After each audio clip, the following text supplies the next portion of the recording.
Olá, meu nome é Hulk Janelli, sou design de produtos, sócio criativo da Atom Studios, professor universitário, youtuber e podcaster.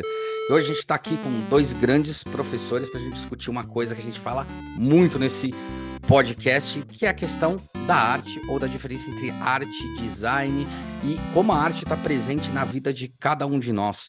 E assim, o mais importante é a gente entender que, na verdade, ela tangencia e é um olhar diferenciado que a gente tem que ter, é um olhar muito mais puro, muito mais investigativo. Mas eu não sou a melhor pessoa para falar. Estou aqui com dois grandes professores, que é o Marcos Horácio e o José Landeira, e se apresentem aí, meus queridos. Então, Marcos, pode ser você primeiro. Não, eu sou prazer para quem está vendo, bom estar aqui. Hulk, obrigado pelo convite, um prazer estar com o Landeira aqui, nesse bate-papo nosso aqui. Eu sou professor universitário também, sou um sociólogo que foi para História, né, que também eu sou formado em História e fui estudar arte.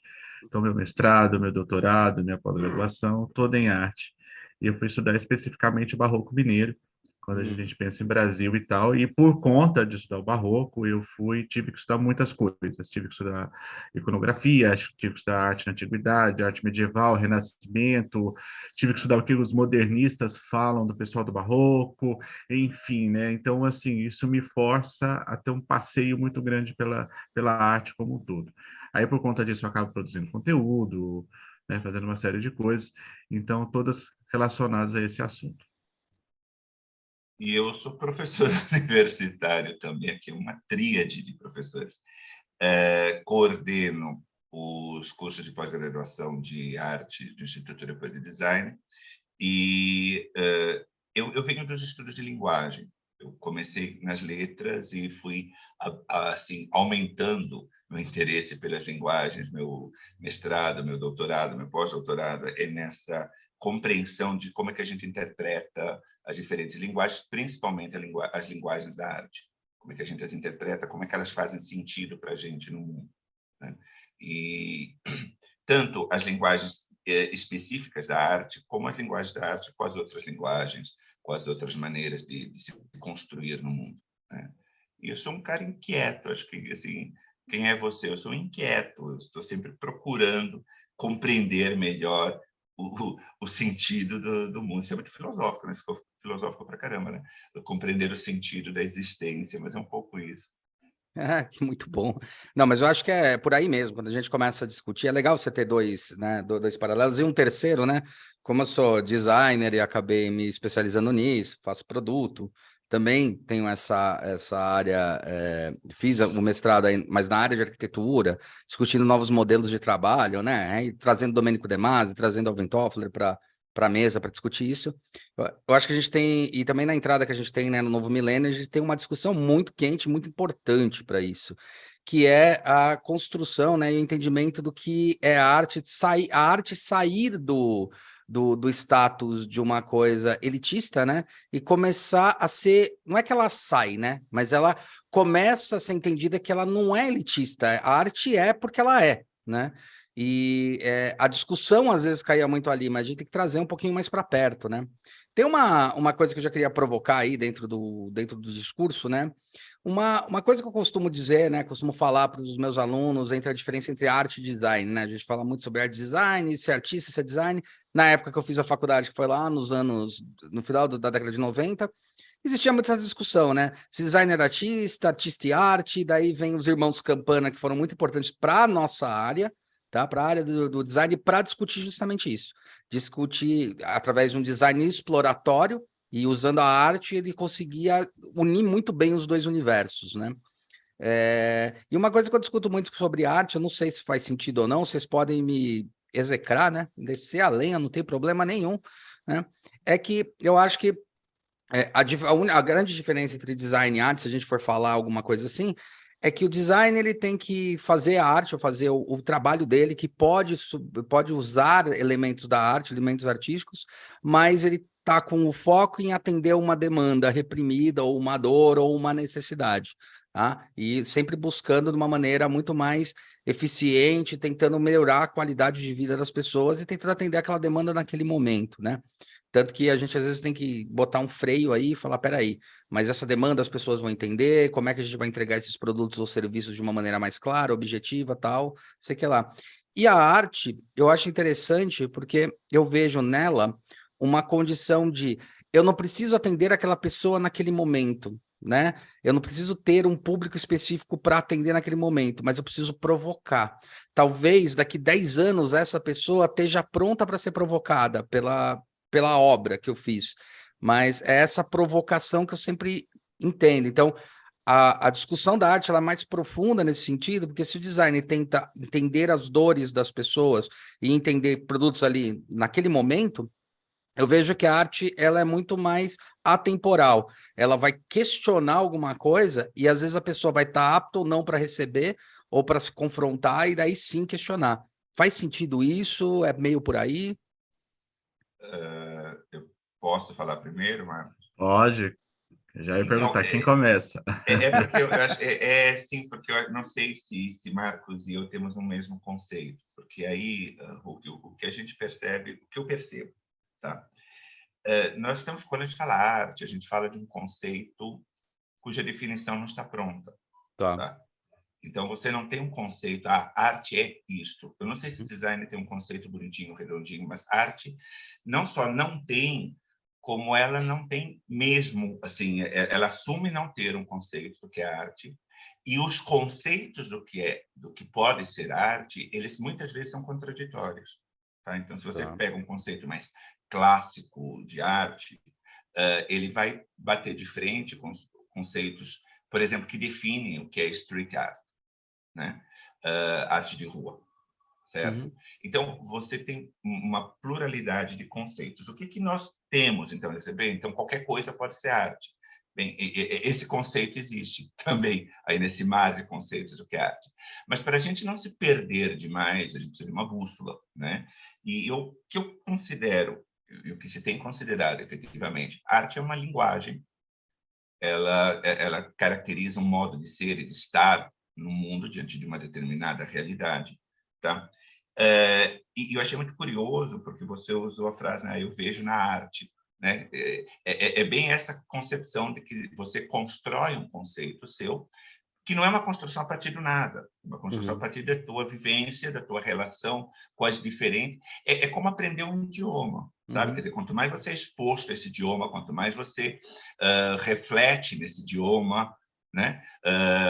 O Caetano diz que a gente precisa filosofar em alemão, né? Alemão é uma Uhum. língua legal para filosofar. Quer Uhum. dizer, quanto mais você filosofa em arte, Acho que é quanto mais do você Heinrich pensa que em vem isso. arte, quanto mais você, né?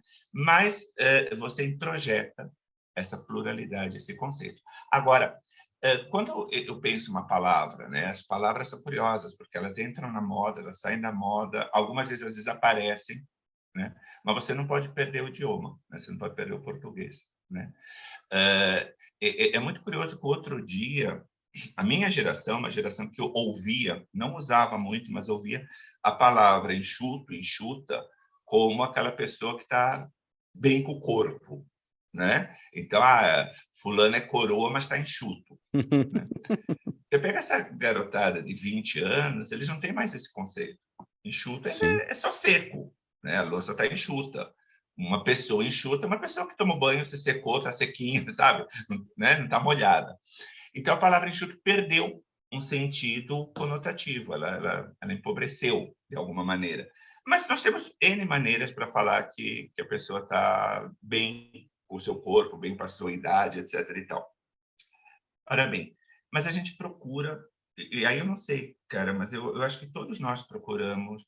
Quando o artista ele vê uma dor e ele fotografa essa dor, ele pinta essa dor, ele esculpe essa dor, eu acredito que ele esteja resolvendo um problema do momento, tá? Uma Tá. dor do momento. Quer dizer, quando o Portinari vai e pinta, sabe, pinta um determinado sentimento, uma determinada dor brasileira, é uma dor do momento.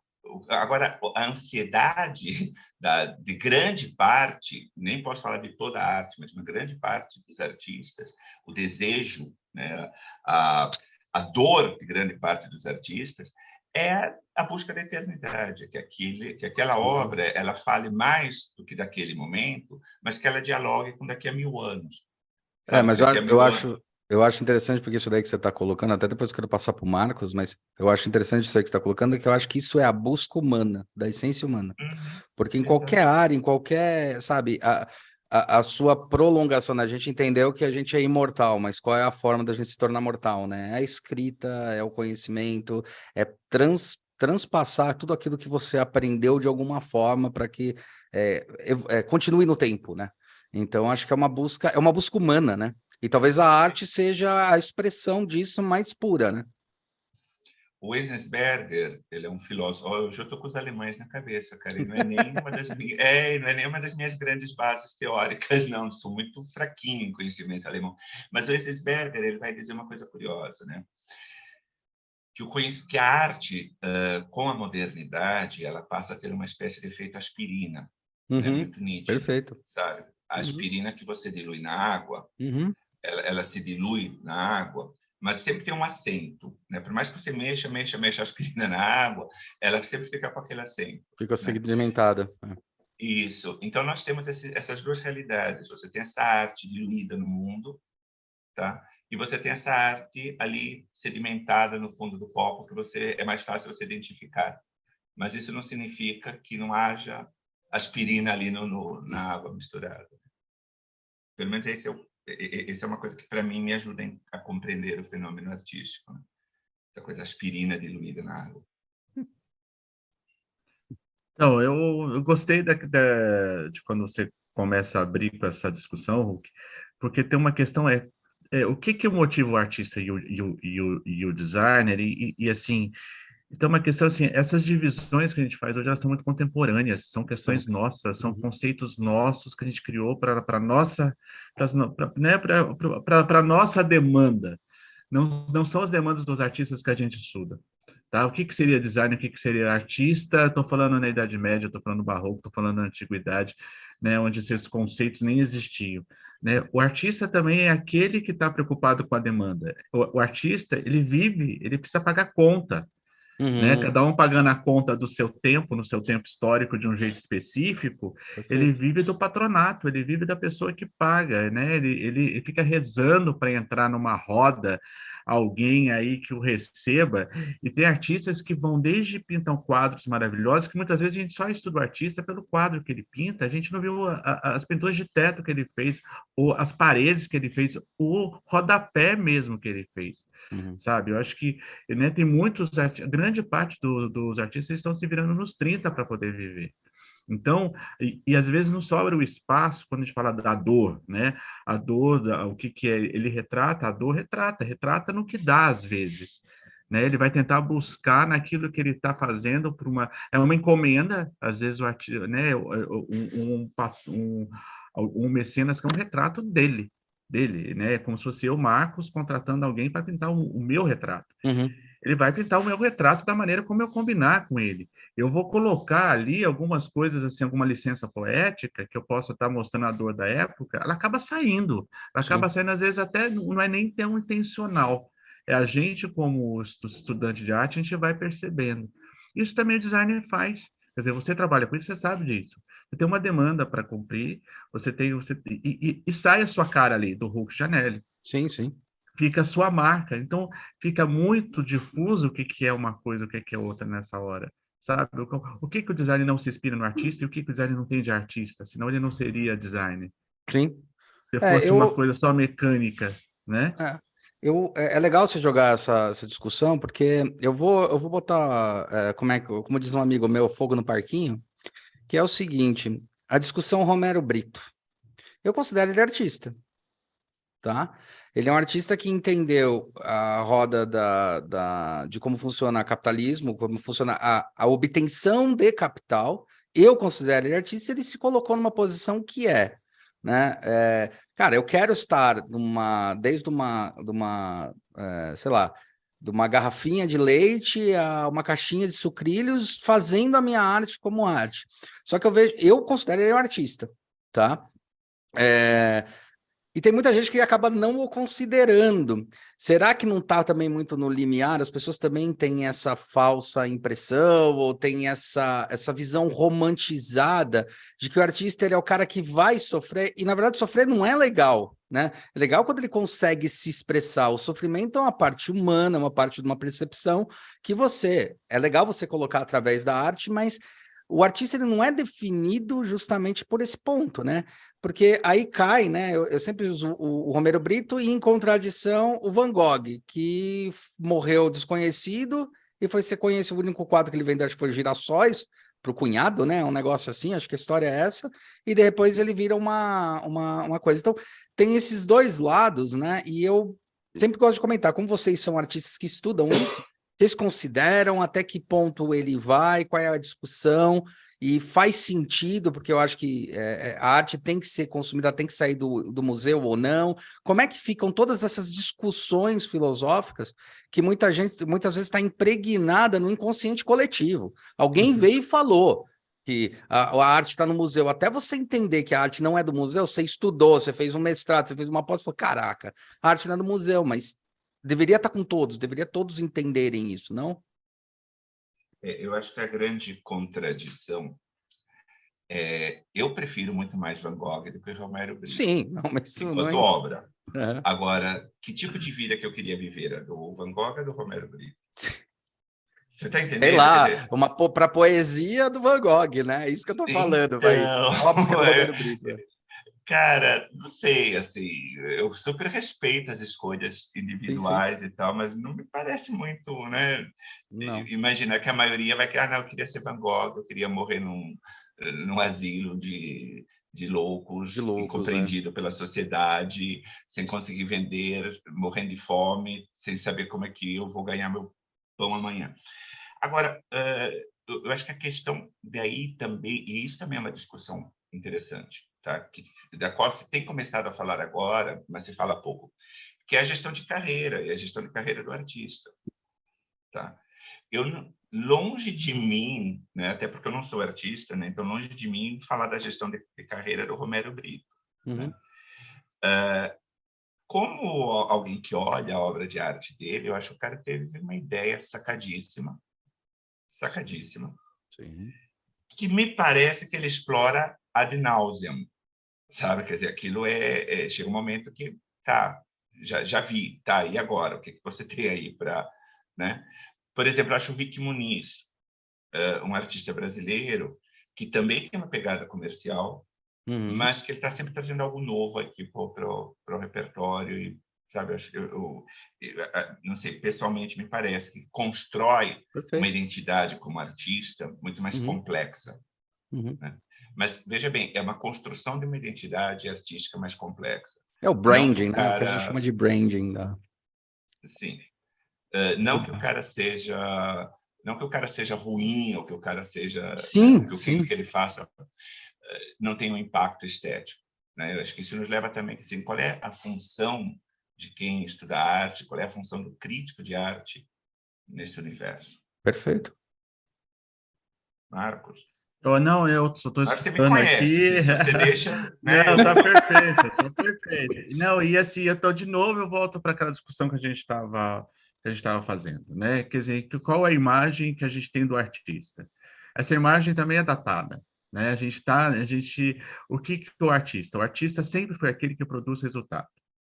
Perfeito. Tá? Para pensar o Hulk que você está questionando as questões do Romero Brito. O artista sempre ele produz resultado. Ele tem demandas, ele tem retratos, ele tem paredes para pintar, ele tem santos para as igrejas, ele tem que cumprir isso e ele tem que estar no mercado de arte, senão não adianta. Ele precisa ganhar a vida dele e é isso que é a luta, que é a história dos artistas. O que a gente vê no século XIX, nos 1800, com a Revolução Industrial, a máquina ganhando força, a invenção da fotografia? Esse artista está perdendo a função do que a gente está acostumado. Se a gente pensa a palavra retrato, a palavra retrato foi roubada pela fotografia, que é uma coisa que vem do mundo da pintura, por exemplo. Então, assim, o que cria-se a partir daí, e aí coincide até com o romantismo na história, do artista é aquele que não ganha, que não tem a grana, que sofre e que tem a função de retratar as dores de viver no mundo. Mas isso tem 200 anos. Uhum. Então, e é essa visão que ficou para a gente hoje do artista, que a gente nasceu nela, é essa visão do mundo contemporâneo. É aquele cara que nada contra a corrente, que só vai ser compreendido daqui a 30, 40 anos, que lança questões que nós não somos capazes de entender, e que ele é o perfil do Van Gogh, por exemplo, né? O Van Gogh, ele está dentro desse contexto que nós estamos falando, Uhum. né? Ele é incompreendido e tal, e ele entra no que é... Eu sou apaixonado por Van Gogh, mas Uhum. mas ele entra exatamente nessas questões do que a gente levanta. Ele tem o perfil psicológico, ele tem o modo de vida, ele tem uma paleta maravilhosa. Assim, ele tem uma série de coisas que eu coloco numa narrativa do que se espera de um artista no mundo contemporâneo. Então, qualquer pessoa que entre nesse mercado de arte e é reconhecido em vida, fica numa situação muito complicada, principalmente para aqueles que vendem, porque eles não são entendidos dentro dessa lógica do nadar contra a corrente, que é o que o nosso mundo contemporâneo colocou como sendo o artista, ou aquele que capta questões que ninguém captou, que vai te devolver isso, né? Alguns o colocam e tem a postura de dizer, não, quero ganhar meu dinheiro no mercado de arte, quero ser reconhecido assim, e assim se colocam, Uhum. né? E aí eles ficam à mercê do debate. E Uhum. aí, esse debate que é o que nós estamos fazendo aqui agora. Aí fica dos críticos, que aí a figura do crítico de arte também é uma figura contemporânea. Tá. Quem é que define o que é arte? Isso é uma outra coisa para a gente discutir aqui. Como se define isso? O que é arte? E o quanto que aí fora dessa definição fica um monte de coisas. Então, Eu a gente fica acho que passando o crivo, né? Diga aí, Landeira. não, eu acho genial o que você está trazendo, porque quando você vai ver, né, o Leonardo da Vinci, ele era um artista, ele era um designer, ele era o que ele era, né? Nós vamos É uma construindo questão. dentro. Fica tentando mas é que eu acho que também fica meio que tentando colocar em bloquinhos que não existem, né? Eles só são Então, pontos de estudo, mas não pontos de chegada, são pontos de partida, né? exato, Exatamente isso, exatamente. exatamente. E aí você tem certo, só que aí você acaba refém de coisas que você, em dado momento, você construiu porque te resolve um problema do momento, só que aí você acaba ficando refém disso. Eu acredito que possa interessar para meia dúzia de 3 ou 4, sabe? Esses bloquinhos que são herdeiros de uma visão romântica, né? De que o artista é um favorecido dos deuses, Uhum. que é sustentado por uma verdade que ele conhece, que nós pobres mortais não conhecemos, Uma e verdade que o crítico, imutável, né? sim, exatamente, que o crítico Uhum. de arte vai lá e vai dizer, Hulk, você é um artista, porque Uhum. eu te valido como artista. Uhum. E isso é uma visão muito estreita, e muito estreita, inclusive, das necessidades contemporâneas do que é arte, do que é o crítico de arte. Quer dizer, o crítico de arte é alguém que deve conhecer uma série de estratégias que tem, voltando àquela ideia da arte como linguagem, né, que tem uma Uhum. familiaridade com essa linguagem, com essas linguagens da arte, para poder ajudar, para poder construir esse contexto de compreensão da obra de arte. Quer dizer, o crítico de arte não pode ser aquela visão elitista de um cara genial, antipaticíssimo, né? Mas é um cara que está ali, não, eu conheço isso, sei isso, e uso esse repertório a favor de que o fluxo da arte, né, de desimpedir o rio, né, de que ele siga o seu caudal e que ele vá irrigando, né? Estamos aqui numa linguagem metafórica forte, né? Mas que ele vá irrigando, que ele vá produzindo, que torna o terreno fértil. Né? É interessante porque o Horácio ele levantou um negócio que eu fiquei refletindo aqui, que é o seguinte, né? A gente fala assim, a industrialização, o modernismo, né? Morte ao modernismo, eu sempre brinco isso, porque eu acho que o modernismo colocou as coisas em muitas caixinhas e a gente acostumou com isso. Mas tem um negócio interessante que o Horácio colocou, que foi o seguinte: a invenção da fotografia, dessa coisa, acabou matando um pouco essa história da arte, porque você tinha um retrato que podia ser feito, não mais pintado ali na hora, apesar da fotografia demorar 10 segundos para ser batida. Mas eu lembro que eu fiz um paralelo e está acontecendo um movimento engraçado ao contrário, e eu quero saber, e eu acho que a street art começou a trabalhar isso também. Não sei se eu tenho razão ou não, tá? Eu acho que vocês estão aí justamente para questionar isso. No design, a gente tinha o Arts and Crafts, né?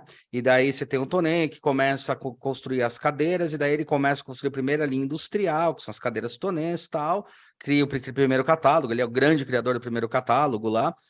E aí vem o crescimento do industrialismo, a gente aprende até eu peguei o resquício disso na minha faculdade, de aprender, eu fiz FAAP, né?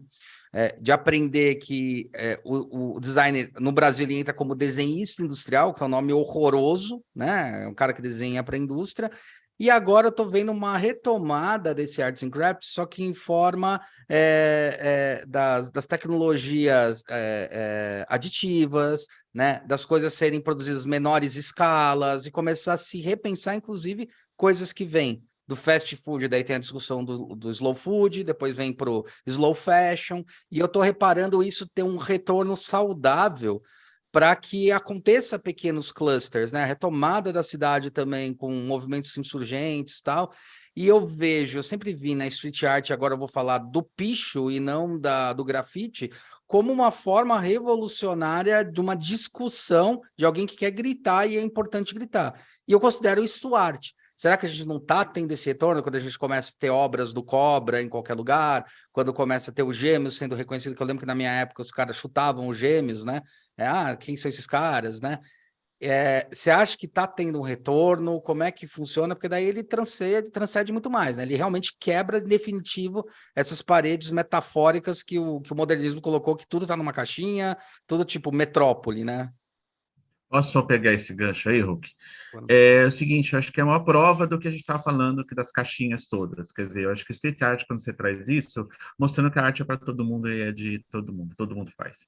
Pode ter alguns nomes aí, alguns nomezões aí que você está até citando, tá? Mas agora, nesse momento que a gente está vivendo, é um grande movimento de ocupação do espaço e da cidade, de cobrança da vida, e é uma cobrança de tirar a discussão da arte desses núcleos específicos que a gente está conversando, ou do crítico de arte, ou de dentro de salões, ou de dentro de uma sala específica, ou de uma galeria, né? É quando você se aposta disso, você está provando que a arte está na mão de todo mundo. Por exemplo, hoje, o que é interessante quando a gente começa a pensar? Quem produz muito street art é o pessoal da periferia, não só, a gente sabe disso, mas principalmente, né, o que está chamando a atenção. A periferia é onde as coisas estão sendo ditas, que é onde se a gente pensar pela cabeça de um crítico de arte normalmente, alguma coisa assim, não estaria ali. A gente está acostumado que seria numa galeria de arte, seria num museu, como até, você até diz, puxando, desculpa, e até tal. puxando um negócio que eu Fala. discuti, o Banksy, né? Quando o Banksy veio para o Brasil para fazer exposição, eu falo, puta, não é mais Banksy, não faz sentido, tá fora do loco, sei lá. Essa é toda a discussão em cima do Banksy, porque ele não é feito para ver dentro de uma galeria de arte.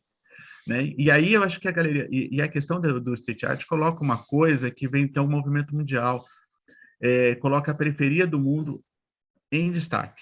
Se você quiser uma coisa nova, você vai ter que sair dos grandes centros. Aí a gente está falando de Nova York, de Paris, de Londres, porque ali a gente acaba reproduzindo as mesmas falas de sempre.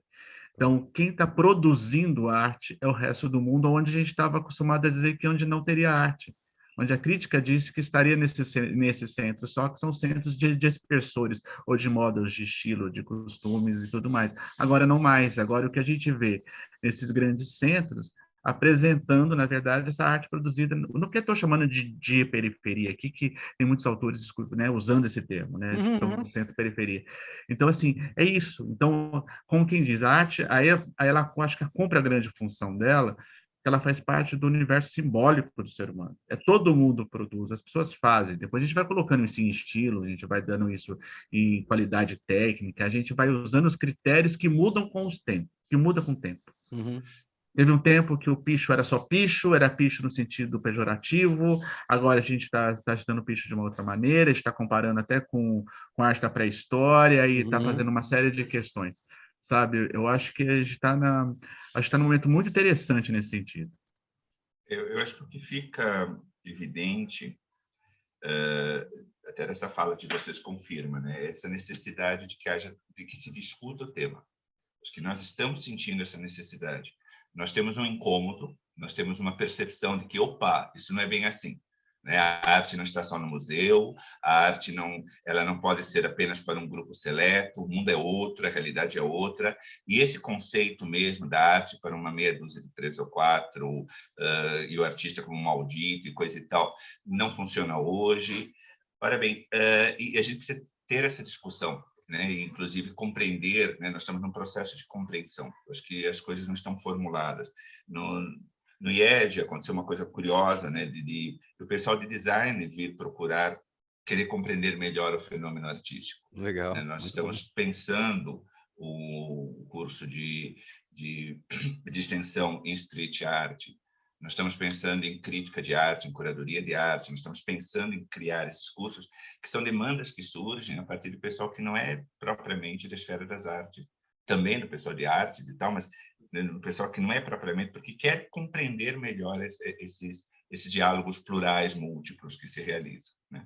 Porque, em termos do que está ocorrendo, nós temos aqui impasses, que você falou dos gêmeos, né? Arte de rua, mas eu não vejo mais hoje os gêmeos na rua. Não, eles Né? não estão mais, eles não estão mais. Estou falando Não, lá da década de 90, quando eu conheci exato. os caras, Sim, antes mas eu disso. os vejo na galeria, eu os Isso. vejo no museu. Quer dizer, eu estou colocando aqui uma discussão que Sim. existe nesse momento e que ela não tem uma percepção fechada. Acho que o desafio Então, é arte. eu acho que aí é que cai o grande ponto, né? Quando a gente discute arte ou não. Eu não sei se algum dia ela vai ter uma discussão fechada e pontual. O modernismo tentou fazer isso e fez merda. A gente sabe disso. Eu adoro o movimento modernista por várias coisas que trouxe. E ele empilhou muitos significados, empilhou muitas coisas. Mas eu sei que ele morreu. Eu sei que ele não faz sentido, mas nem para a indústria ele faz sentido. A indústria se transformando, com a indústria 4.0, não existe mais necessidade de produzir 1 milhão para poder se produzir, você pode produzir 10 e produzir, entendeu? Então, isso também morre, né? Esse discurso, né? Também morre. Mas eu acho que talvez a arte seja isso, né? A arte seja eu poder discutir as coisas do jeito que elas estão se transformando as coisas, assim como as coisas me transformam, né? Exatamente. Eu vejo, por exemplo, na moda, que a gente discute bastante, que é um mercado gigantesco, talvez eu acho que o maior mercado do mundo, né? Que movimenta bilhões, talvez o game hoje em dia, que também está tendo discussões de artísticas muito poderosas dentro do próprio game, da linguagem dos jogos, mas eu sempre vi um negócio muito interessante na moda, que eles tinham a capacidade, o dom, que é raro, né, em alguma profissão, de poder explorar ao máximo num desfile coisas que não vão para o mercado, mas que vão explorar tendências, gostos, sentidos, transformações, ou seja, uma roupa que se transforma, é uma coisa que se transforma ali no palco, uma coisa até toda montada para acontecer, e que na verdade você só pinça pequenos pedacinhos na hora de jogar para um mainstream, né? Eu vejo isso, eu vejo ele flertando muito bem com essas duas áreas, né? Flertando assim, faz parte da gestão da própria profissão, sabe? Um desfile, o que é um desfile? Cara, eu vou mostrar todo o potencial da onde eu posso chegar na criatividade, ou explorar melhor o material, ou explorar melhor a cor, ou explorar melhor a relação entre duro, mole e tal.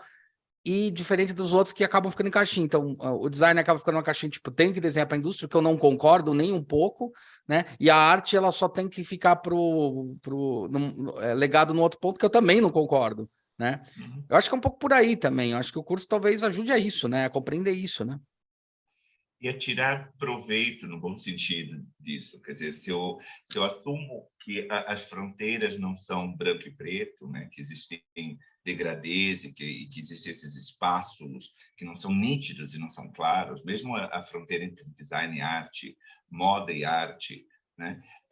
Eu posso tirar proveito por conhecer essas fronteiras, eu posso ser um artista melhor, posso ser um designer melhor, posso ser um criador de games melhor, né? Porque exatamente eu transito nessas fronteiras e eu as conheço.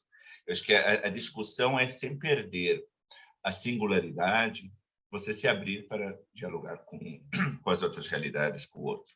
E um aprender a olhar, né? O Manuel de Barros é um poeta que eu acho genial, porque a grande discussão da poética dele é isso. Eu preciso olhar o mundo a partir de olhar para o chão, olhar para baixo, olhar para a formiga, né? Mas é uma questão de saber olhar o que está no mundo.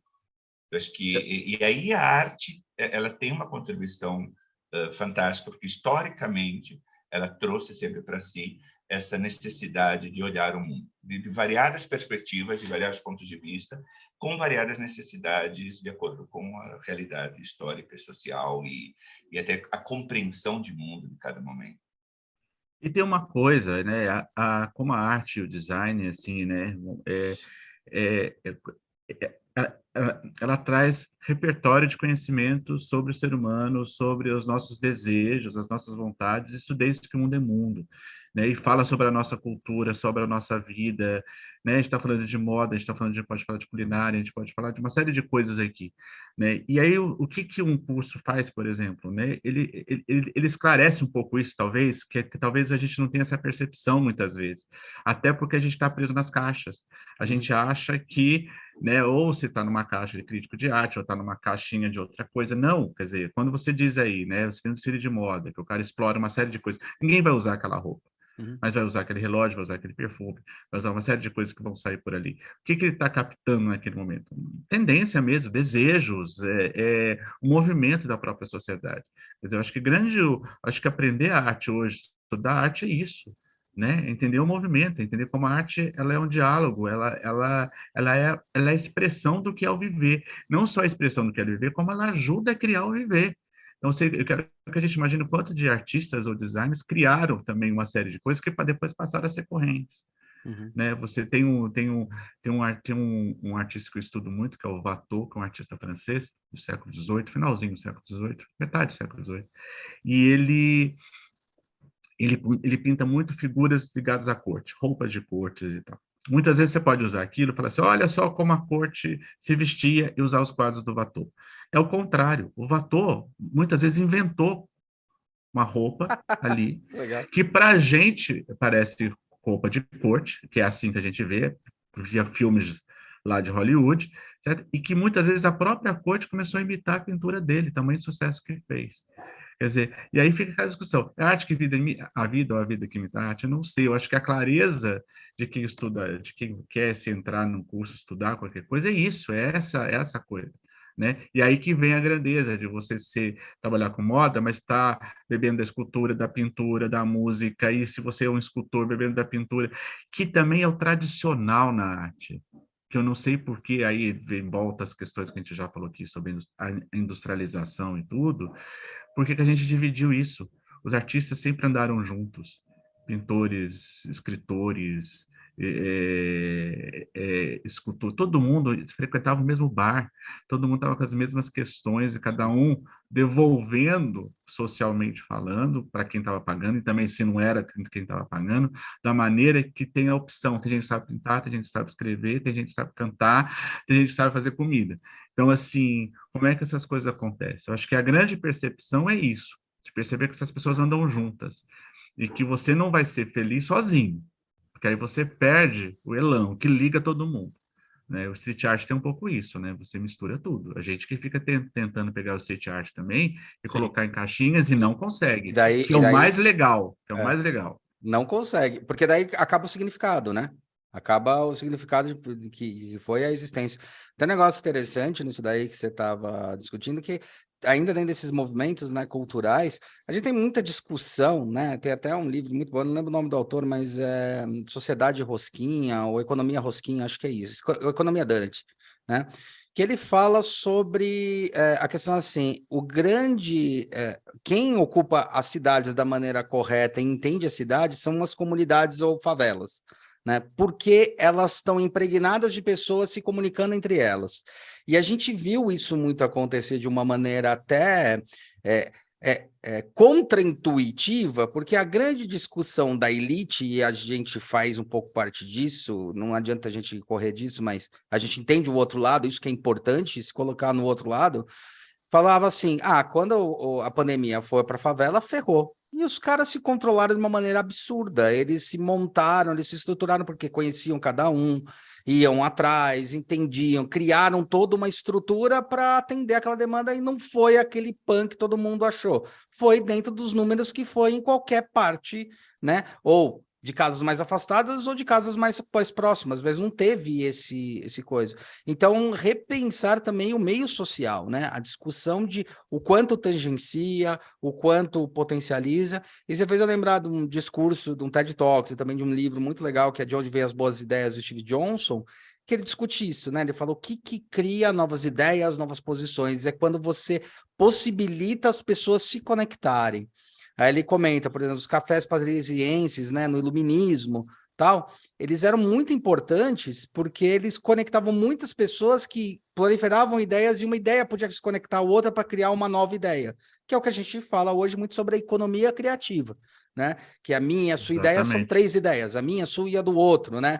Não é mais da escassez, mas a economia da abundância. Acho que é meio por aí, né? O discurso e a questão mesmo que tem que ser Sim, e tem refletida, uma né? outra coisa, a vida que a gente leva agora é uma vida de conexão. Eu estou falando de mídia, eu estou Sim. falando de internet. A gente Uhum. está fadado a isso. E por isso que muito esse discurso que a gente está falando de centro e periferia, agora estou pensando em centros de mundo de arte, né? Londres, Paris, Nova York, Milão, essa coisa toda, é assim, força, é um monte de gente tendo contato com um monte de gente ao mesmo tempo. Todo mundo sabe em tempo real o que está acontecendo. Então acaba, né, assim, assim, nos força, não tem como ser artista, assim, aí eu vou, é só para reforçar o que você falou, quer dizer, a arte sempre foi conectada. Uhum. A gente intelectualmente uma hora decidiu academicamente que dividiu em caixas para poder dar aula disso. É. Quer dizer, e isso passou a ser a realidade da nossa cabeça, sendo que não O é. Então, por status isso, quo, né? A gente precisa mudar não, o você tem que status fazer o quo. retorno de entendimento disso. Você fala, não, a arte só está no lugar que ela sempre esteve. A gente que precisa fazer o meia-culpa aqui, não é não? Até para não cair, porque como é que a gente compreende? A gente vai simplificando a coisa até ela se torna compreensível na nossa cabeça, né? Só que esse processo de simplificar é sempre um risco, que você pode simplificar de uma maneira que depois você não restitui a coisa de fato o mais próxima possível, né? Essa tensão entre periferias e centro, ela sempre houve. E as periferias sempre foram criativas. Sempre, O sempre. samba Sempre, sempre, com não certeza. nasce nos centros. O samba nasce nas periferias. Sim. E o O samba caipira, né? Nasce nas caipira periferias. nasce nas periferias. Pô, Não, quando ele vai para o centro, vira sertanejo. exato. Sabe? O Quer dizer, corny music, né? Como a gente costuma dizer. pronto. Né? Assustador, mas enfim, essa é a Ah, minha muito opinião. bom. O samba, o caipira, ou seja, sempre houve um movimento fértil, criativo, artístico nas periferias. Tá? Agora, numa sociedade hiperurbanizada como a nossa, a gente tem o street art. Mas o risco que a gente... e isso é legal, vocês estão falando da questão do diálogo, né? Quer dizer, o risco que a gente corre quando a gente não valoriza essa pluralidade de diálogos, que é um diálogo com o que está... que é uma interconexão com o que está acontecendo no mundo, mas também com o que acontece no tempo, é achar que a gente inventou a roda agora. Hum. Agora nós estamos valorizando a periferia porque ela nunca foi valorizada. Não. Uhum. E os preconceitos à periferia continuam os mesmos. Sim. E esse olhar blasé de uma arte legal, mas com um diálogo muito difícil com a galeria, com a exposição, com o museu, continua o mesmo. Né?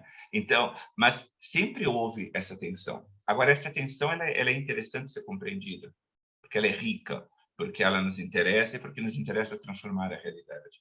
Né? Na complexidade que é, eu acho que o mundo tem se conta que, ao mesmo tempo que nós desejamos simplificar, né, as coisas são complexas, elas são densas. Né? E isso mesmo é próprio, e isso mesmo cria uma tensão, quer dizer, isso é mesmo próprio da tensão de estar no mundo, né? Entre tornar a coisa mais simples para compreender, mas aceitar a sua complexidade, a sua tensão, a sua densidade, para poder, inclusive, respeitá-la. Né? A arte nos obriga a isso. Humberto Eco ele vai dizer, para que serve a arte? Arte Serve aberta. para saber que você vai morrer um dia. A arte serve para Uhum. isso. Uhum. Que você vai morrer um dia e a arte vai continuar sendo arte, e a arte vai continuar sem uma definição. Cara, isso é pirante. Eu vou morrer discutindo o que é arte, as pessoas vão me perguntar o que é arte, e eu vou morrer e não vai ter resposta, e a arte vai continuar, e o Dom Quixote vai continuar, e o Michelangelo vai continuar, e eu não. Sabe? Eu E acho arte, que aí é o ponto que todo mundo que tem que estudar arte tem que saber disso que você está falando. Porque aí, o que que aconteceu com o mundo contemporâneo? A exigência da originalidade foi tal, e aí eu estou falando até Bem colocado. em termos monetários também, foi tal que todo mundo acha que pode inventar a roda todos os dias. E quando você inventa a roda todos os dias, você perde esse elo de ligação, esse é pleonasmo, né? Esse elo que junta todo mundo, né? Essas referências que todo mundo tem em comum. Quer dizer, o que precisa, muitas vezes eu entro em contato com artistas, com pessoas ligadas ao mundo do design e tal, da produção de conteúdo, e aí eu pergunto, o que te atrai nesse mundo? Ah, não, que eu sou muito criativo. E aí a pessoa, no ser criativo dela, pressupõe que o ser criativo dela só basta. Sim. Não precisa ela ter repertório para ser criativa, é isso. Sabe, eu acho que a grande discussão de entender arte hoje é passar um pouco por aí. A gente precisa ter repertório até para quebrar os repertórios, até para criar uma coisa nova, até para inventar a roda. Senão você vai inventar a mesma roda de sempre, achando que você está quebrando. Exato. É a Já fizeram famosa isso em frase do 1500. Einstein, né? Como é que você quer respostas diferentes fazendo as mesmas perguntas, né? Exatamente isso, não tem como. cara, mas a loucura é que eu acho que assim, eu estou ouvindo vocês e é superar um modelo romântico que a gente achava superado, que a gente dá conta que a gente não superou, né? De uma criatividade à exaustão absoluta, que o carinha nasce gênio. E eu, como professor, eu vejo muito isso. Uma garotada que chega à faculdade já com o rótulo, eu sou gênio. Sim, sim. E isso é autossuficiente, eu não preciso mais nada. Vamos Não, e saber isso genialidade. limita, e é muito louco, né? Porque isso limita muito mais, cara. Uhum. Porque ele não se abre para as possibilidades, né? A gente discute muito no design um negócio que a gente chama de ilha de cognição, né? Quem até me ensinou esse termo foi o Vassão, né? O Caio Vassão. E fala assim, essa ilha de cognição é aquilo que a gente tem como entendimento. Mas para você entender quando vai fazer um projeto, ou quando vai estudar, porque primeiro a gente estuda, depois a gente executa o projeto, né? Então o projeto é uma resposta daquilo tudo que a gente estudou. É uma resposta para, sei lá, para Coca-Cola vai ser refrigerante, para Apple vai ser um periférico, né? Mas a gente está discutindo uma coisa muito maior, na verdade. Está discutindo como as pessoas existem, como elas compreendem as coisas, né? Inclusive, é muito engraçado, vocês estão discutindo isso daí de arte, a gente tem uma discussão no design que são dois grandes pontos. Primeiro, para que criar mais produtos se não precisa de mais produtos, ou quando precisa, né? Para não criar redundâncias absurdas, né? E a questão justamente de conseguir entender que a gente não está criando um projeto para o meu cliente, mas eu estou criando para o cliente do meu cliente, que a gente nem chama mais de cliente, que é a pessoa que está usufruindo daquilo, é para ele que a gente desenha e daí a gente entra muito nessa discussão que a gente começou com o Romero Brito e tal, que a gente puxou, que é isso, a marca ou a empresa, ela só vai obter lucro porque ela atendeu uma demanda reprimida. A demanda reprimida é às vezes uma necessidade, uma coisa assim, e que daí entra na segunda discussão nossa mais profunda, que é até onde eu vou para que a vida da pessoa não seja limada ao extremo, ou seja, ela não consiga fazer nada. Então, a gente vai criando tecnologias, eu vou usando tecnologia e falar, meu, se eu fizer isso daqui, a pessoa não vai nem mais comer. Não, basta. Ela precisa comer, continuar questionando. Senão eu torno ela um ser só ruminante, entendeu? Então, acho que tem também essa pegada, né, em tudo isso que vocês estão falando, dessa discussão, desse entendimento, que a arte, ela não vai ter uma resposta finita. Eu acho que quem busca uma resposta finita para a arte está com problema, né? Eu sempre enxerguei isso, porque ela é uma discussão constante, assim como quem acha que a arte só pode vir da periferia também, mas ela veio da periferia por causa de todo o sentido das conexões, o tamanho das conexões que tem, né? Tamanho disso daí. E tem uma brincadeira muito boa com esse negócio de inventar roda, viu, Horácio? Que eu acho, eu brinco com os alunos, eu falo, lembre-se que a roda não foi inventada, ela foi evoluída. Ela era um tronco, aí viram que não precisava ser um tronco, reduz um pouco mais, então ela foi evoluída. Então, acho que as coisas são evoluídas em cima de discussões e de percepções e de conexões com o mundo. E outra coisa que eu também queria colocar dentro de tudo que vocês estavam discutindo é que, infelizmente, o cérebro humano é um cérebro burro, né?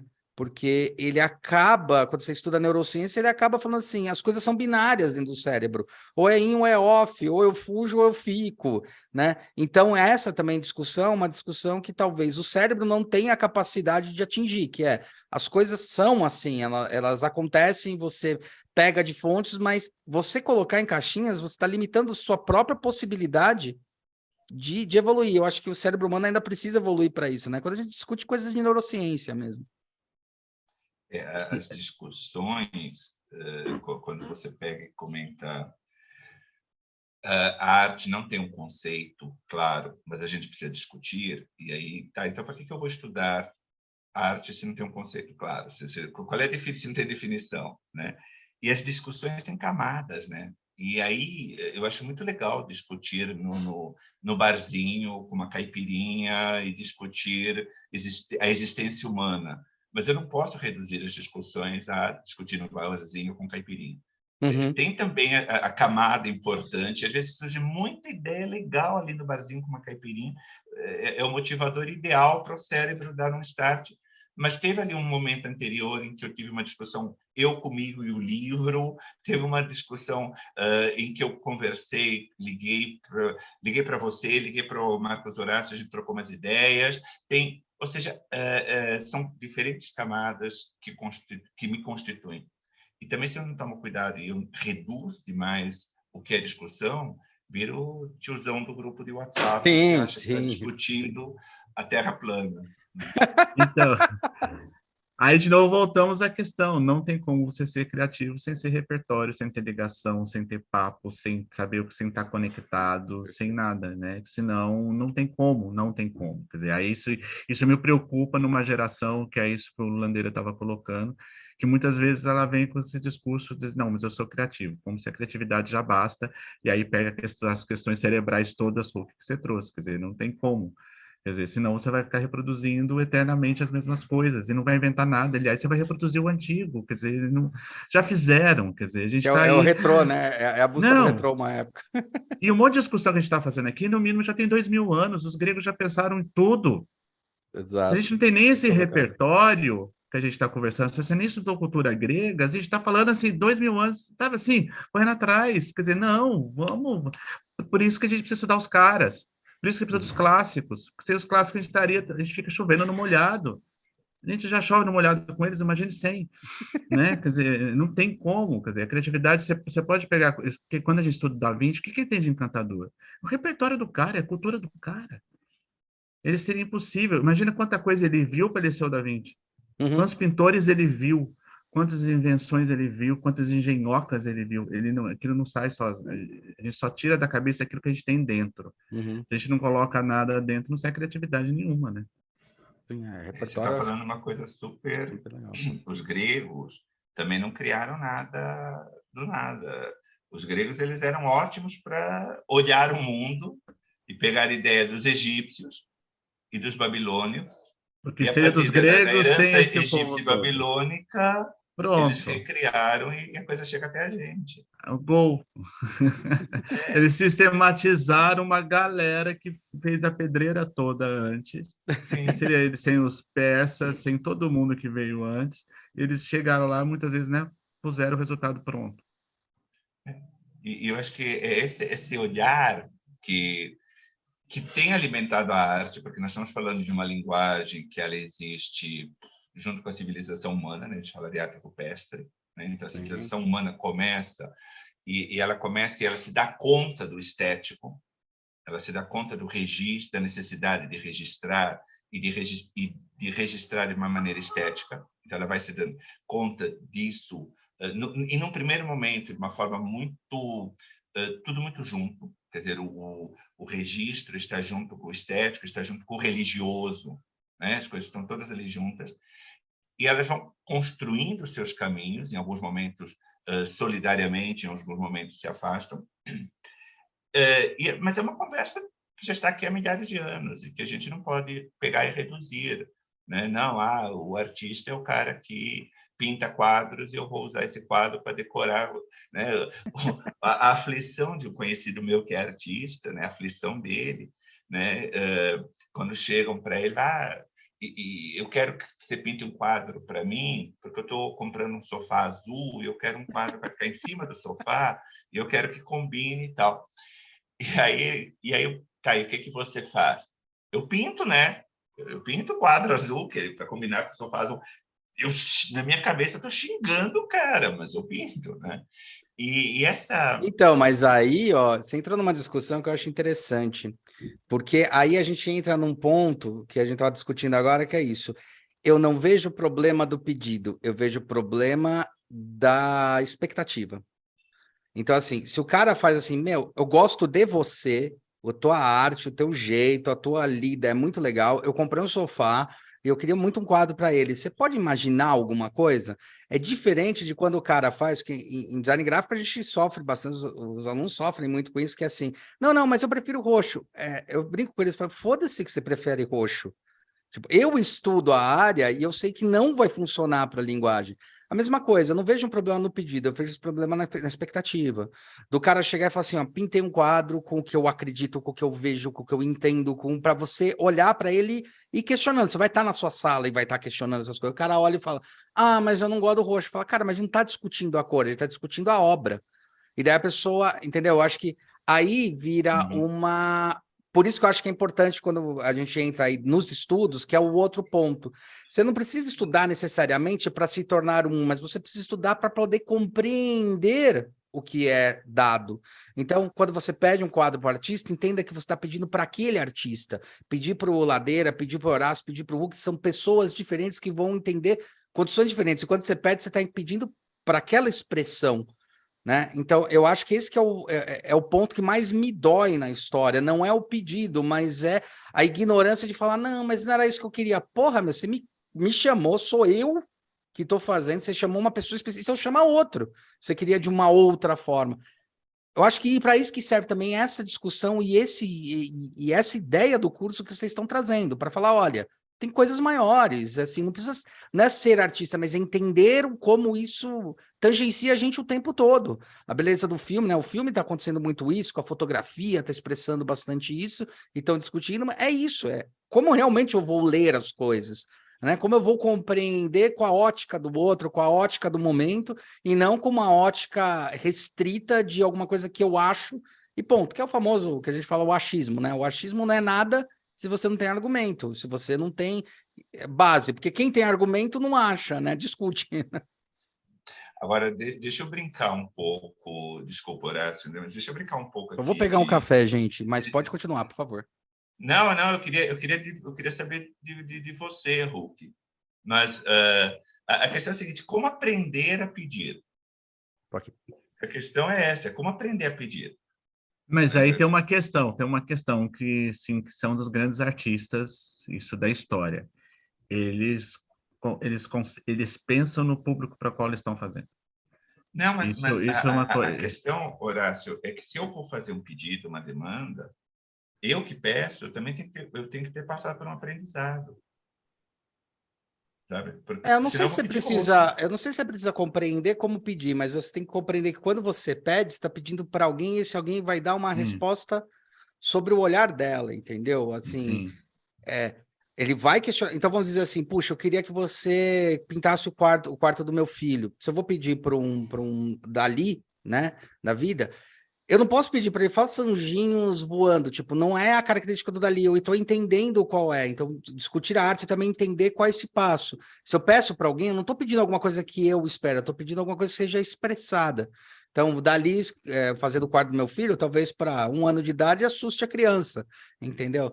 Mas ter essa discussão, eu acho que o como pedir é entender que o outro tem uma expressão, porque eu vejo também uma coisa, às vezes, muito unilateral quando a gente fala do modernismo, quando a gente fala da industrialização, que é uma coisa que eu já falo há muito tempo para os alunos, isso eu aprendi há um bom tempo atrás e foi muito importante, que é, o cliente sempre tem razão. Não, ele não tem razão.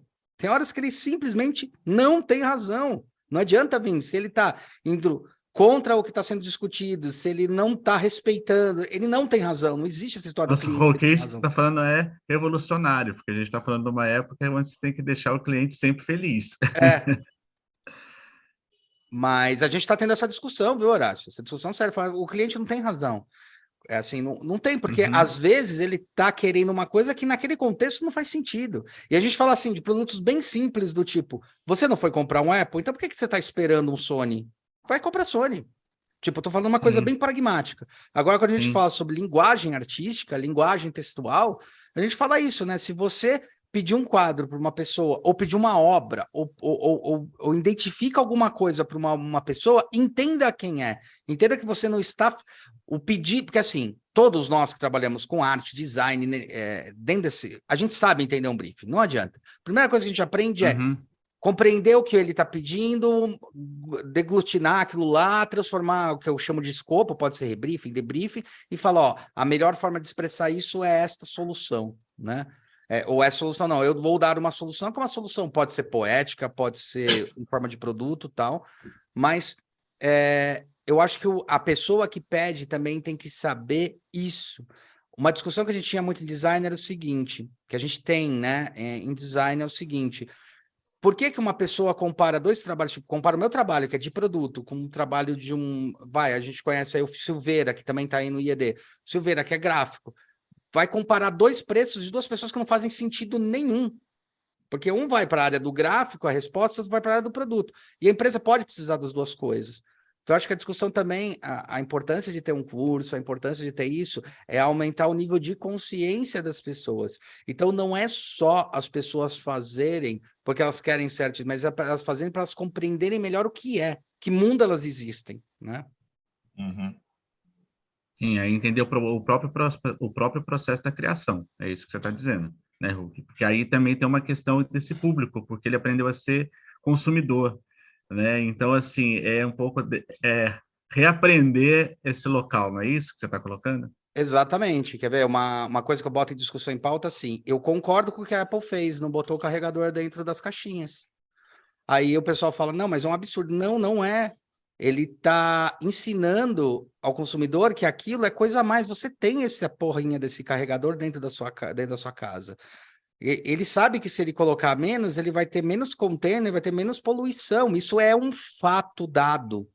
Então, quando você discute, você está indo contra uma coisa que você tem que. Assim, nós, como consumidores, temos que se reaprender. Tem um termo cunhado pelo Alvin Toffler lá no Terceira Onda que eu acho sensacional, que ele fala que a gente ia retornar. Ele fez em 80, né? E a gente já retornou para isso. Ia retornar para o momento do prosumidor, é produtor e consumidor de bens e serviços. Então, quando você só está numa ponta da corda, você só vê um lado. Agora você tem que ver os dois. Então, hoje somos prosumidores, mas as pessoas não estão sabendo prosumir. Né? É a grande discussão do TikTok, a grande discussão das Uhum, mídias sociais. sim, Que assim, não é você colocar algo que você está produzindo alguma coisa legal. Não, às vezes você está produzindo uma lixeira. E, na verdade, você sim. está indo no mainstream. Quer dizer, é começar a elevar esse nível de consciência, né? Uhum, perfeito, Vocês estavam perfeito. falando, eu tenho um amigo, Marcos, você também conhece, que ele estava em Paris e estava aquelas viagens que a gente faz com dinheirinho contado, tal, né? Uma semana e tal, tal, tal. E aí, antes de pegar o avião, ele ia pegar o avião à noite, ele tinha o almoço, e ele queria almoçar num restaurante francês, até porque sobrou dinheiro para almoçar no restaurante francês, mas ele estava preocupado com a questão do tempo e tal. Aí ele entra no restaurante e pede para o garçom, né, olha, eu queria comer algo, mas eu estou com pressa, o que você me aconselha? Né? E o atendente, com aquela forma francesa de estar no mundo, né? Aí eu aconselho que o senhor vá no McDonald's. Né? E ele ficou irritadíssimo, iradíssimo, né? Porque o atendente, o garçom, não entendeu que era meu último dia em Paris, meu último almoço em Paris, ele me manda para o McDonald's e tal. Eu falei, sim, mas você jogou nele uma responsabilidade que não era uma responsabilidade dele. Né? Você disse que eu estou com pressa, o que você me aconselha? Quer dizer, né? Não é responsabilidade dele dar conta da tua pressa se você vai para um restaurante que é um restaurante cuja proposta é o menu, cuja proposta é o sabor da comida, cuja proposta é a feitura do prato, né?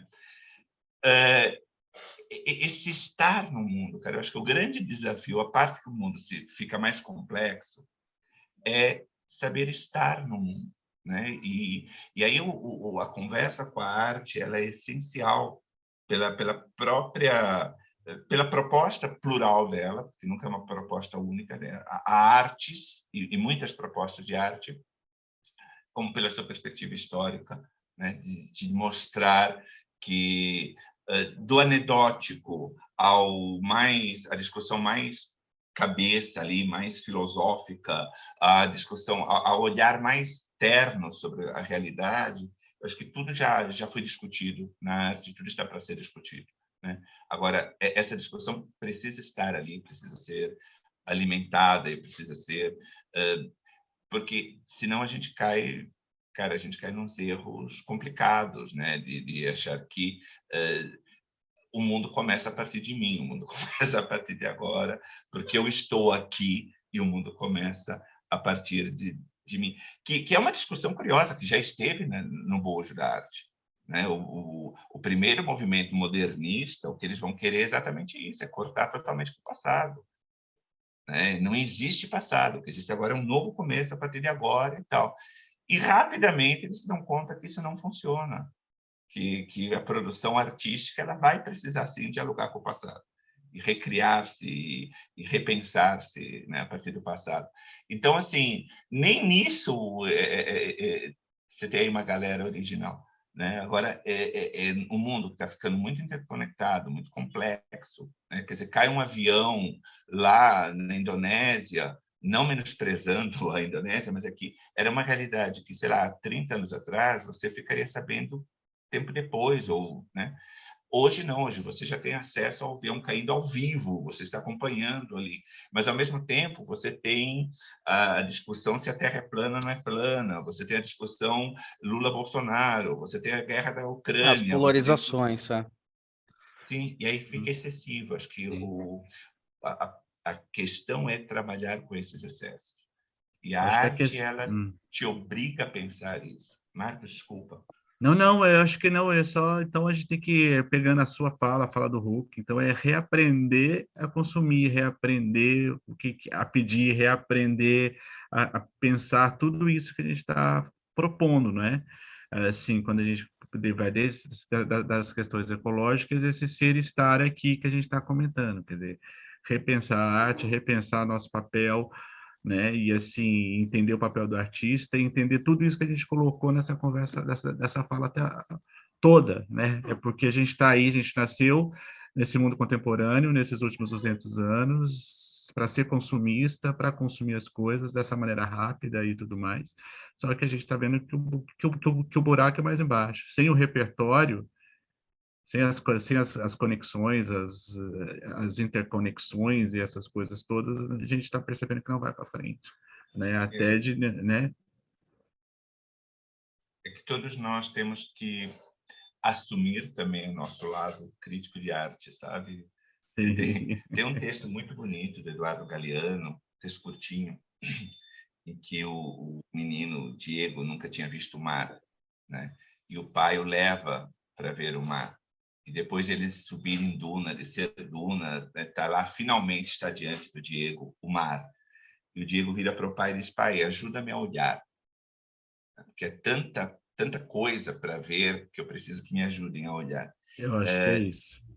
É isso, o crítico de arte é esse cara que se predispõe É não a olhar por você, tá? O crítico de arte, e esse é um dos problemas sérios da crítica, né? Quer dizer, a crítica que se colocou no lugar do Marcos, e não, Marcos, fica tranquilo, fica na tua que eu te digo o que é que você tem que ver aqui, né? Mas que te ajuda a olhar, que conversa com você, fala: você já reparou naquela ondinha que vem vindo? O que você acha? Sabe, quer dizer, que te ajuda a olhar. E essa complexidade, porque é muito mais difícil. Aqui tem 3 professores, cara. É muito mais difícil fazer o aluno compreender do que você pegar e passar a matéria, né? Então, é muito mais difícil esse trabalho crítico de construção, né? E, no entanto, da minha perspectiva, poucos momentos históricos foi tão necessário, certo? Essa função de desenvolver porque até porque eu discuto, né? É legal isso que você está falando, porque eu discuto uma coisa, estou pensando aqui, né, enquanto vai refletindo, é muito engraçado. As pessoas sempre quiseram ter poder de voz, fala, discurso, né? Sempre foi essa busca histórica há mais de 5.000 anos. Ah, o poder da voz. Tal. Agora a gente tem. E o que você está fazendo com ela? Porque agora cada pessoa tem o poder de voz, sabe? Tem, tipo, assim. Tem ao fato de derrubar empresas, ao fato de quebrar negócios, ao fato, assim, tem um case bem real disso, que é do Samsung, né? Se eu falo para vocês, Samsung Galaxy 7. Para vocês, aquilo lá que você falou, há 10 anos atrás, eu descobri só depois de 10 anos, né? Mas e se eu falo o celular que explode? Né? Todo mundo lembra dessa porcaria de celular que explode, que é o Galaxy 7, e que é um produto que deu problema em 5.000 baterias, não foi em todos eles, foi um problema de uma bateria de uma peça que os caras tiveram que descontinuar, tiveram que vender uma parte da empresa para poder aguentar a porrada de não poder mais produzir aquilo, e lançaram logo em seguida o próximo Galaxy, que foi o 8. Então, assim, as pessoas estão agora sim com o poder de voz que elas queriam, mas o que elas estão fazendo com esse poder de voz? Eu acho que a crítica, ela serve para isso. A crítica serve para eu não polarizar, falar, existe um meio termo, existe uma discussão muito mais ampla do que isso. A questão é que o cérebro é preguiçoso, aquilo que a gente fala na neuro, né? Eu gosto dessa história, porque quando eu comecei a estudar essa história, eu falei, porra, o cérebro é preguiçoso, ele tende a fazer o menor caminho. E você precisa exigir do seu cérebro, tipo, não faça o menor caminho. Existe um lugar a ser percorrido por isso. E hoje a gente está nessa discussão, né? Então, se todos podem ser artistas, né? Ou todos podem ser críticos, mas não é de qualquer forma. Não é, ser crítico não é garimpado num achismo, né? Que é aquela discussão que a gente tem. Ou uma outra coisa que está me irritando profundamente hoje em dia, até colocando em pauta, que é a questão do lugar de fala. Não faz sentido nenhum, né? Então, se eu sou gordinho, né? Eu posso falar sobre gordos. Agora, se eu sou magro, eu não posso falar sobre gordos. Mas por quê? Eu não tô... existe uma linha tênue entre entender, né, a discussão e a crítica. Eu acho que as pessoas também têm que aprender que talvez o termo seja errado, falar crítico é o que critica, né? Mas as pessoas é igual ignorante ou mediano, medíocre, né? Que na verdade é mediano e ignorante é quem ignora. E as pessoas têm esse lado pejorativo, né? De repente é começar a essa construção, né? Eu acho que é uma triste perda. Nós falamos das palavras que se transformam, né? Do enxuto, por exemplo. O enxuto, Perdeu o sentido. voltamos ao enxuto. Exato. O que acontece com crítica é um pouco isso. A crítica é uma reflexão fundamentada. Criticar é você fazer uma reflexão fundamentada, né? Virou falar mal.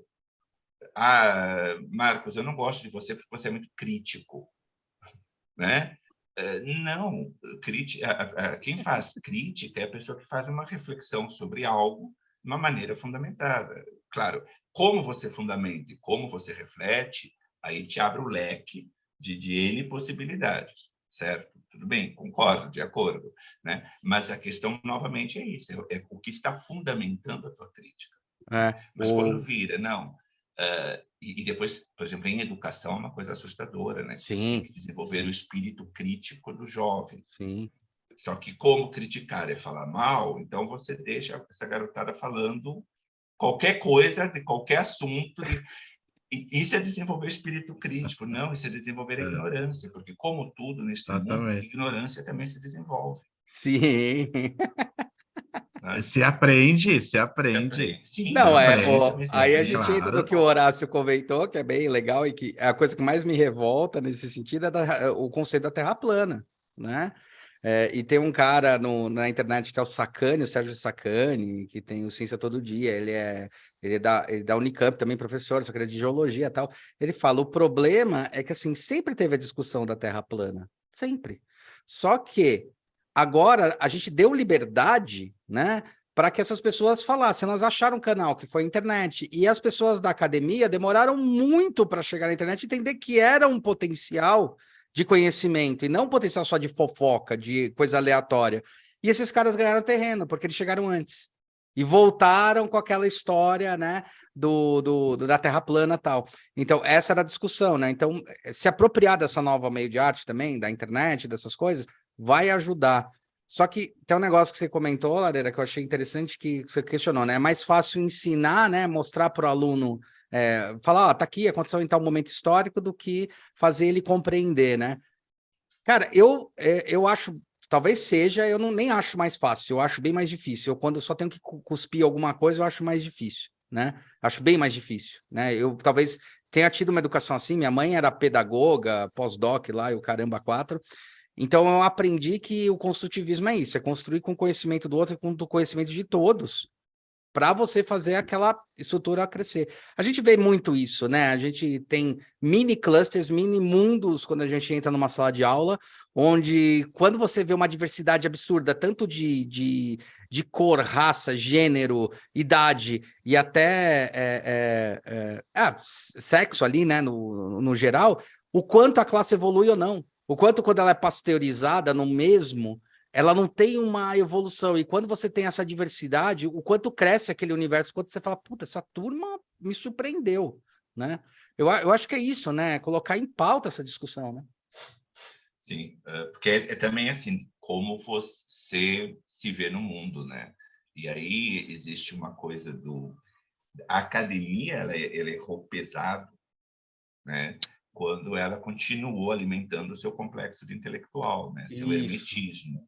Isso. Então, eu sou acadêmico, portanto, eu falo difícil, eu esnobo o que é da maioria. Mundano.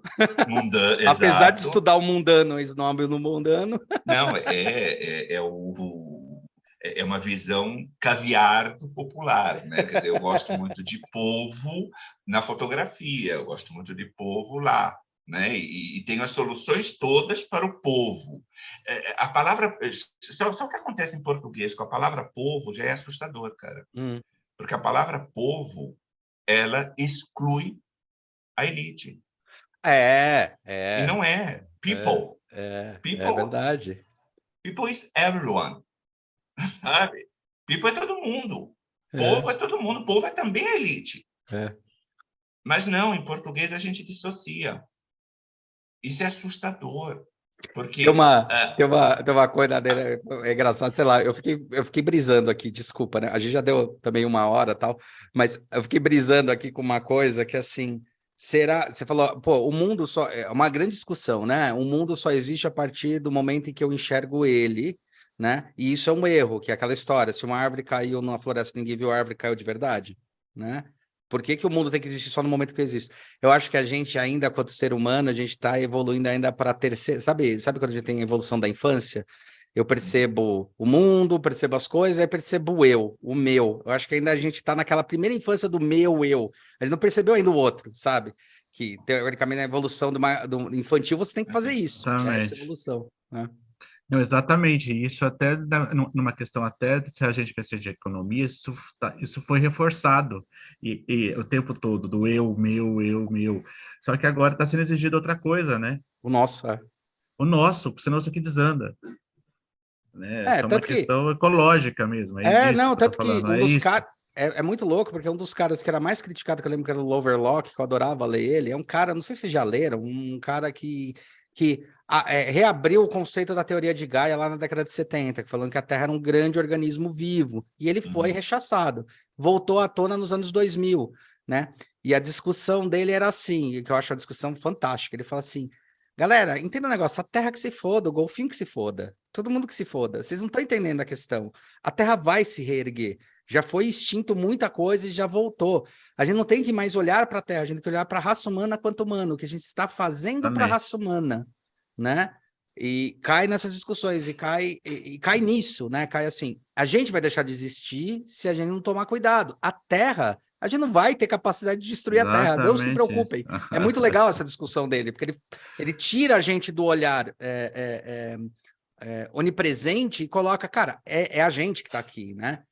Acho que tira do Olimpo, né? Porque a gente acha que a gente tem até a capacidade de destruição, tudo está na nossa mão, exato, né? E não, você não tem, você é um merdinha, tipo, acaba de uma vez. Então, acho que essas discussões é que a gente tem que começar a refletir. Eu acho que a arte e a filosofia, elas são interpretações disso, né? Uma mais textual, talvez a outra mais visual, contemplativa.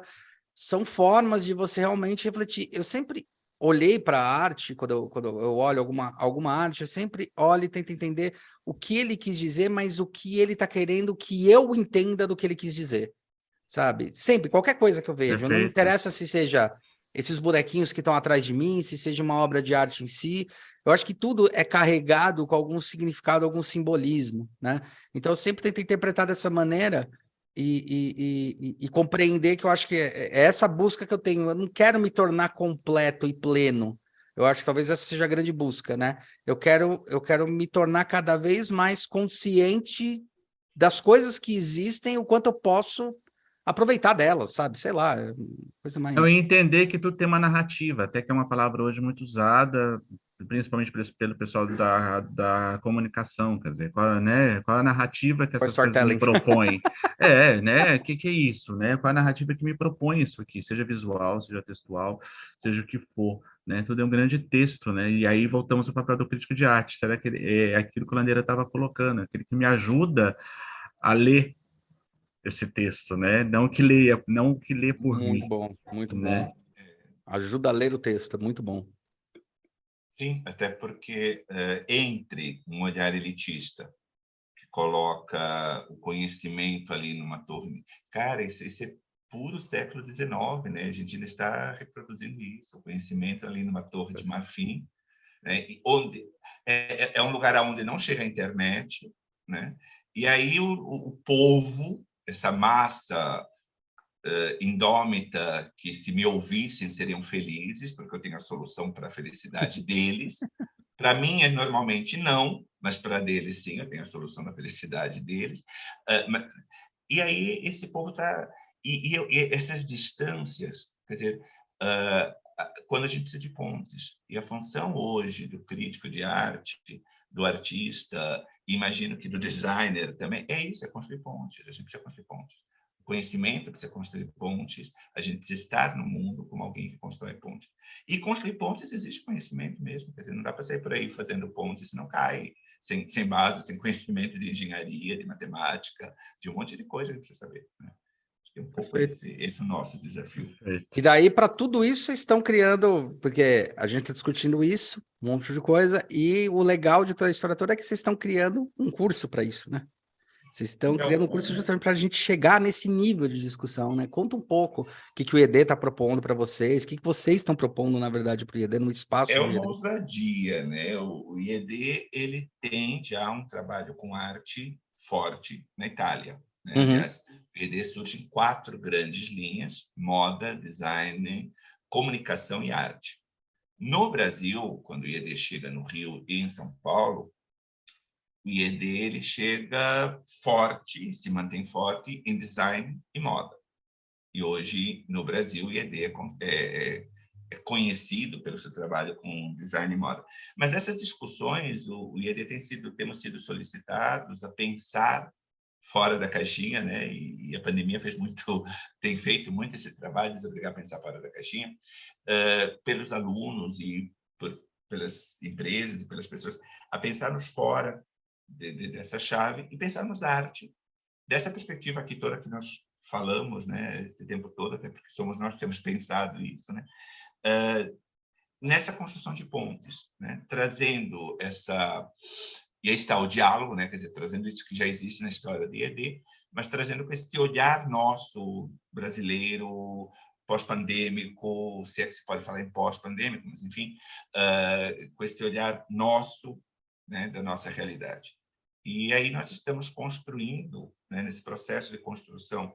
Em setembro, agora, devem começar um curso de extensão de arte de rua, de street art, e uma pós-graduação em módulos, né, cujo primeiro módulo é exatamente crítica de arte, né, e falaremos também de curadoria de arte, de mercado de arte, né, com essa tradição de... É curioso isso, né? Tradição de inovação que o IED tem, né? E com esse olhar, que é um olhar questionador, quer dizer, um olhar para abrir questões e para abrir caminhos e a partir daí construir soluções na medida que elas são construíveis e no tempo que elas se permitem construir. Marcos, eu falo demais, Marcos. Não, é isso, você resolveu. Você resolveu melhor do que eu resolveria.